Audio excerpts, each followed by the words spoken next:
point of this is just describing what happens to our body when we don't get it. Last week, Yeah. my mind, I couldn't even smoke my apartment. So you're noting that the memory is also not as good when you, yeah. I know that happens with me. Like, even if I eat breakfast and I don't get enough sleep, my brain's like off a few notches. I'm like, wait a minute. You know, it just takes me a little bit. So it's important to get enough sleep. We know these things. These are kind of like common sense, but not always common practice, right? And I admit I'm not always the best on it either. One thing that can help at night, if you do have a lot of thoughts in your head, one thing that I do is I just write them down in a planner. I could bust it out now, but it's like 2 full pages of stuff that's just in my mind. And then the other thing is trace minerals. How many of you have heard of trace minerals before? A few? Okay. So every function in the body needs minerals, but almost everyone is nutrient deficient, and that's because our soils are very depleted of those nutrients. So if it's not in the soil, it's not in the plant. When we eat the plant, it's not in us, and it's not in the soils, right? So fulvic acid is the most bioavailable, which means that it is the most absorbable by our body.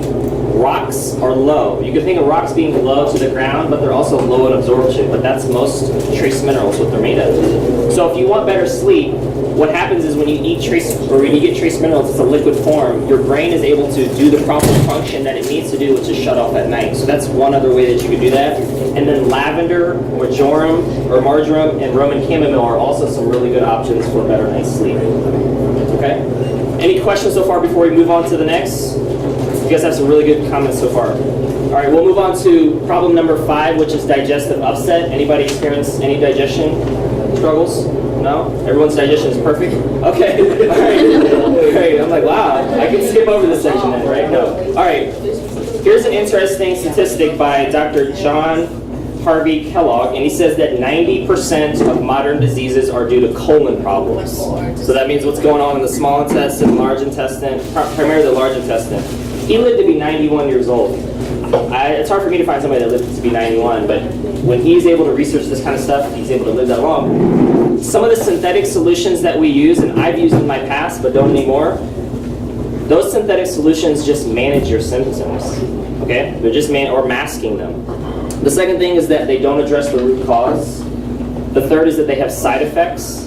And then the fourth is that they lead to resistance buildup. So when you're looking at something, avoiding those options is probably going to be better because you want to address the root cause of what's going on. So what are some natural solutions that are help with digestion? You see about 5 of them right here.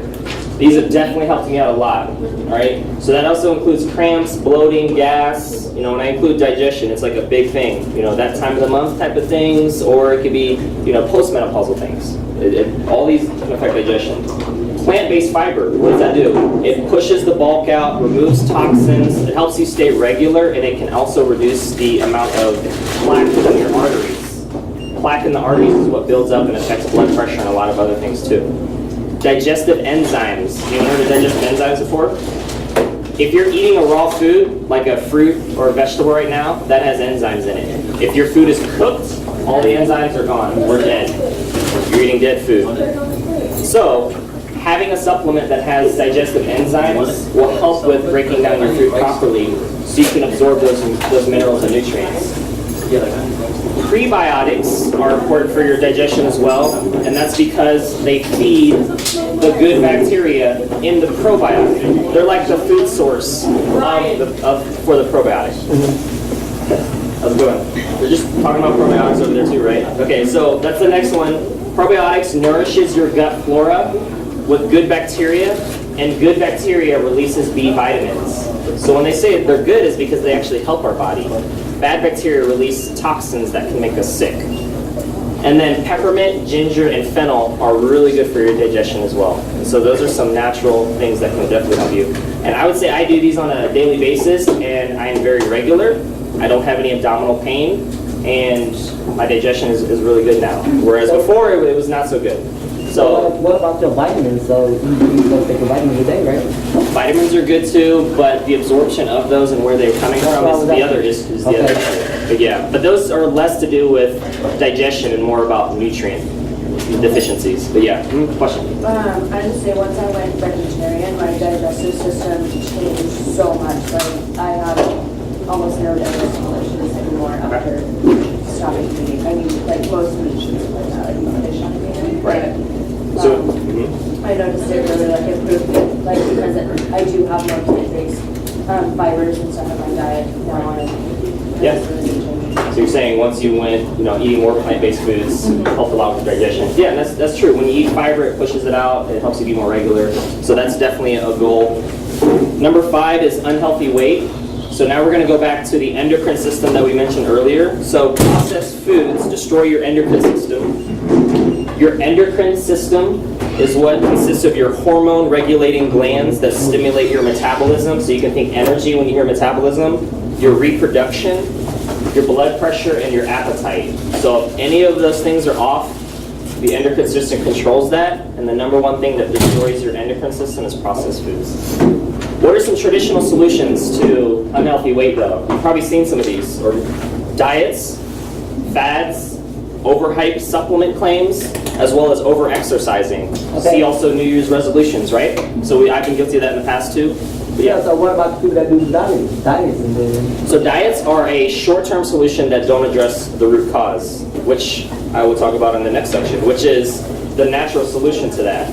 What we want to move towards, instead of focusing on a diet or a fad, is we want to focus on nutrient density.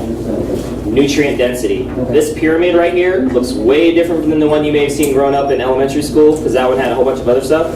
This one is actually driven by doctors and nutritionists instead of like the food industry. Okay. So this one says, what is the most nutrient dense, lowest calorie food? It's greens. That's the collard greens. That's the spinach. That's the kale.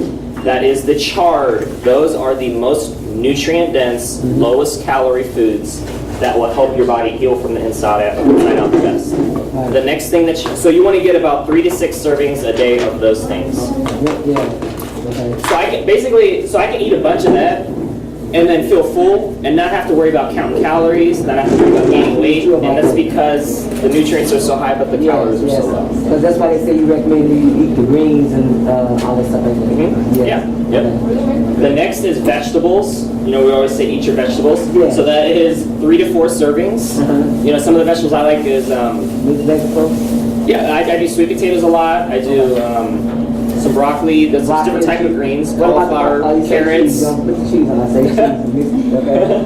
There's some black pepper, salt, garlic. That can do some wonders on some broccoli too, some steamed broccoli. But yeah, fruits would be 2 to 3 servings. So that is the bananas, the apples, the oranges, some blueberries. I saw back there not too long ago. Legumes are the beans.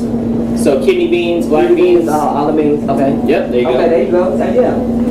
And I love it. Oh, I know because that's what I eat. That's what I eat. So Okay, nice. The next thing is whole grains.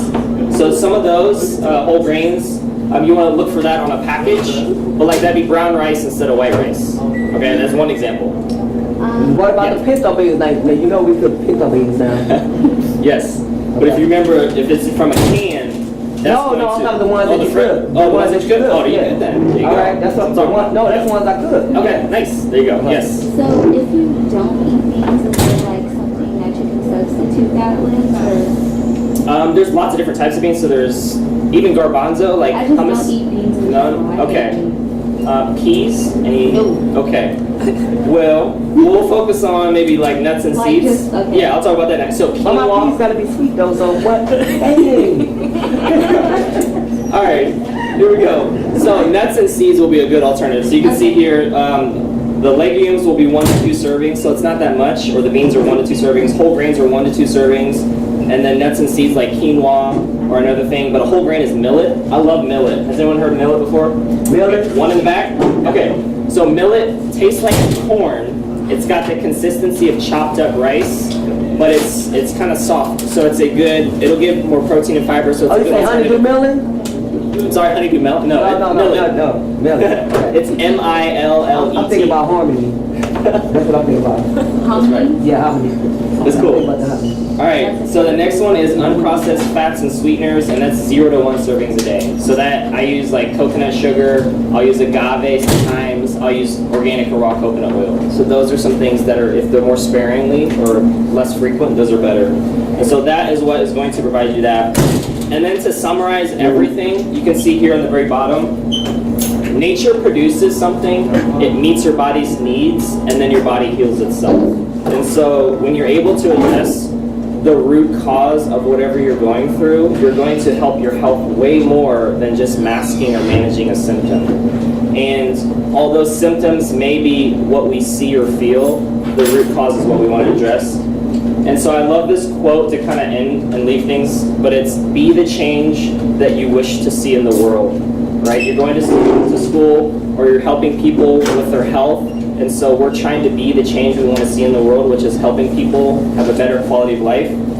And these boxes really describe how to change the world, because that's what we're talking about. And every spent cent supports a cause. What that means is that you vote with your dollar. And companies, they follow the dollar. And so you're voting with every purchase that you make for that company to stay in business. What if we had that same focus?